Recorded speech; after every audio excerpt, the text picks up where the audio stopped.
It is no secret that Dopa is back and playing in Korean solo queue at the moment. While he does specialize in Orianna and Twisted Fate, he's also one of the best Fizz players in the world.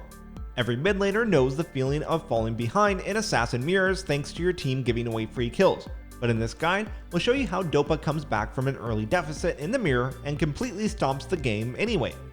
The matchup we'll be looking at is Fizz versus Qiyana. As with basically all melee versus melee matchups, the following missions are usually what you'll be following. Number 1, push the wave. Number 2, trade with a minion advantage. And number 3, bounce the wave and all in. These missions are basically the same every single time because they're proven to work and get results. That being said, we're going to see how trying to apply these missions got Dopa into a bit of trouble. But of course, then we'll look at how he dealt with the misfortunes that came his way anyway. But before getting into the lane, we do want to discuss a small optimization that Dopa has gone for in his runes.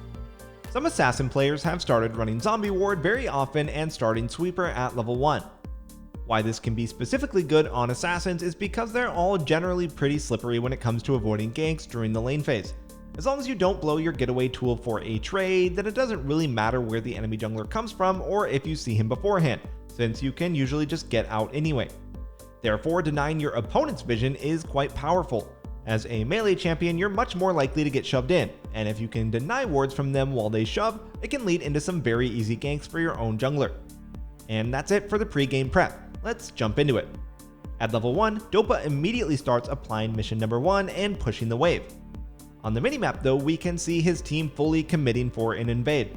There's a fairly good option that a lot of mid laners favor in situations like these. If you have decent level 1 wave clear, you can hard shove the first wave into the tower before collapsing to the invade. At level 1, everyone is pretty weak and generally lacks CC. Your team technically should be able to stall out 3v4 rather easily while you finish shoving. This way, if your opponent reacts, they'll miss the entire wave and the wave is slow pushing into you once you both go back to lane. That's basically game over for your opponent. That's likely what Dopa was trying to accomplish here by hitting the wave really aggressively from the get-go. Problem is, his team killed Ezreal at the start, and then Dopa saw him teleporting back in.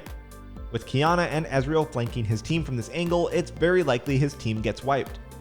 At the end of the day, this is basically one of those really awkward solo queue situations where you have to leave a bad lane state and make a split-second decision. Dopa couldn't control what was going on here and rotated over, lest he get blamed by his team the rest of the game. The outcome is terrible for him. Qiyana gets a kill and red buff while he gets nothing. Not only that, but remember, he had to leave a pushing wave. He returns to almost nothing to farm, whereas Qiyana comes back to a fairly healthy wave. By the way, if you're enjoying the video, a sub to the channel would be incredible. And that's how he fell behind in a dangerous snowballing matchup. Let's now see the steps that he takes to easily get back into the game. The one saving grace is that the wave did end up kind of crashing into Qiyana's tower. Dopa doesn't really have to force a crash and can patiently wait for the wave to push back into him. It's important to recall that our previous missions won't be very applicable anymore. Dopa did technically get a bounce back for mission 3, but since Qiyana obviously has red buff and is full HP, he won't be able to all in her anytime soon. Dopa knows this quite well, and isn't going to make any mistakes here. He'll just play patiently and wait for her mistakes. As Qiyana is busy last hitting, Dopa walks up and uses minion dematerializer on the cannon. This is a very small optimization, preparing to last hit a ton of minions under tower. It's best to eat a minion up and put your dematerializer on cooldown so that you may have it available again in case you need it once the minions are under tower. As the wave comes in, he tanks it a bit in order to make last hitting easier. First, he prepares and last hits the melee creeps in front of him. With his minion dematerializer coming up again, he uses it on a caster creep to preserve some health since he's tanking quite a bit of damage at the moment. Then he kills the low HP one, and only then, once the wave is clean and easy to last hit, does he allow it to crash. And he obviously picks up every single last hit. Pretty solid CSing, and honestly one of the better things to take away when studying Dopa. He's incredibly meticulous about last hitting minions, since it's honestly the most important thing you can do during the lane phase. You really should be planning how you're going to last hit every single creep all the time. Thanks to his patience, we'll now see the same thing again but in Dopa's favor this time. Since he got the bounce back slow push, he's the one in control and Qiyana has to respect him. Right now the state of the lane is basically mission 2. Dopa just got a minion lead from a bounce back and is waiting for Qiyana to get impatient and screw up. Unlike Dopa, who has all the patience in the world, she does eventually walk too far forward and takes a fair chunk of her health as consequence. Unfortunately though, Dopa now faces another predicament: a frozen wave near the enemy tower while you're playing a melee champion. However, there is a small trick that you can pull out in situations like this to force your opponents to break the freeze themselves. Notice how Dopa's team is posturing really aggressively in bot lane? This looks like a dive, so Dopa pretends to be walking towards his team to help them out in killing Qiyana's bot. Most players are going to panic here. They don't want to maintain a freeze while you go slaughter their team, so they'll instinctively begin shoving in the wave. Dopa waited patiently for Qiyana to fix his lane for him, and once she's wasted the rest of her mana and CDs, he goes back in and lands enough damage to chunk her out of the lane. Now that he's got the lane entirely to himself, what do you think Dopa's best course of action here is? If you realize that you don't have enough information to make this decision, then you know exactly where you should be looking. Dopa has 950 gold at the moment. Now you can truly answer this question: what should he do right now? The answer is to shove in the next wave. Freezing after forcing your opponent to take a terrible base is a great strategy to make them miss a ton of CS and experience. That being said, as a melee AP champion versus an AD assassin, you almost always want to try and get Seeker's arm guard on your first base.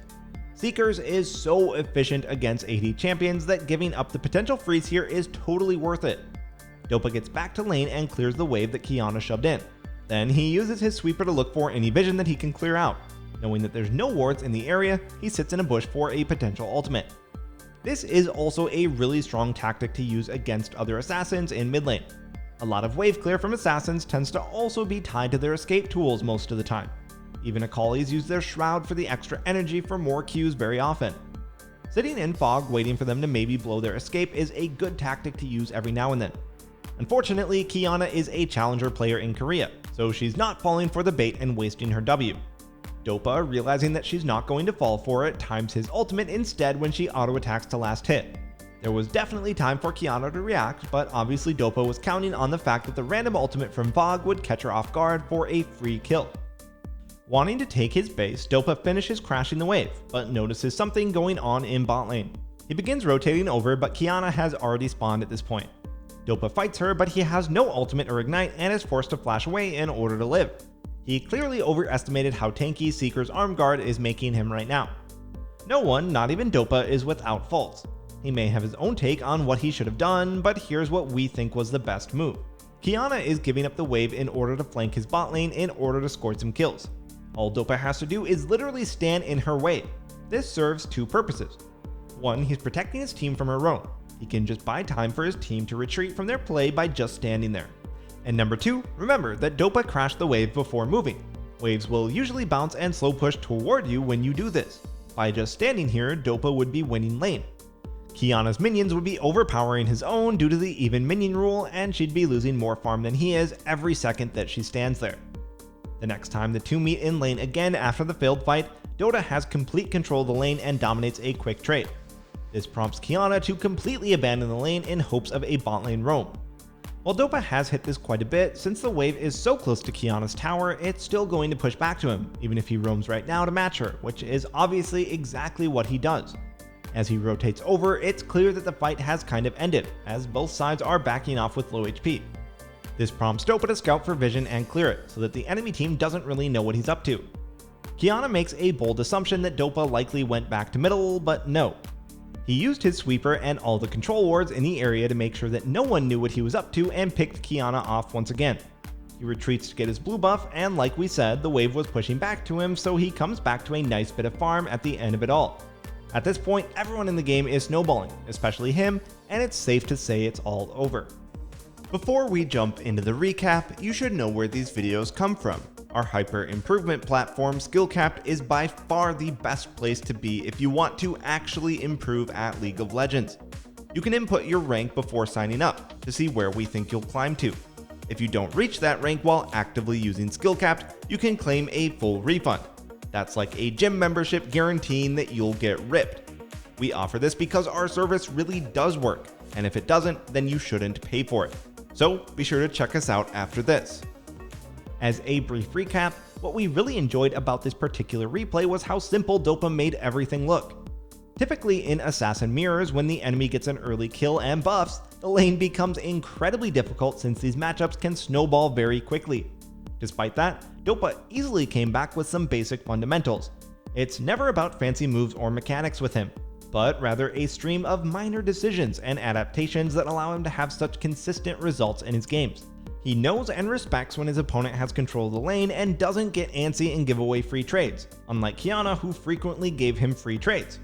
After that, it was just great decision making around minion waves that allowed him to easily turn the tides and snowball as he usually does. That's going to wrap it up for this guide. As always, thanks for watching, and we'll see you next time.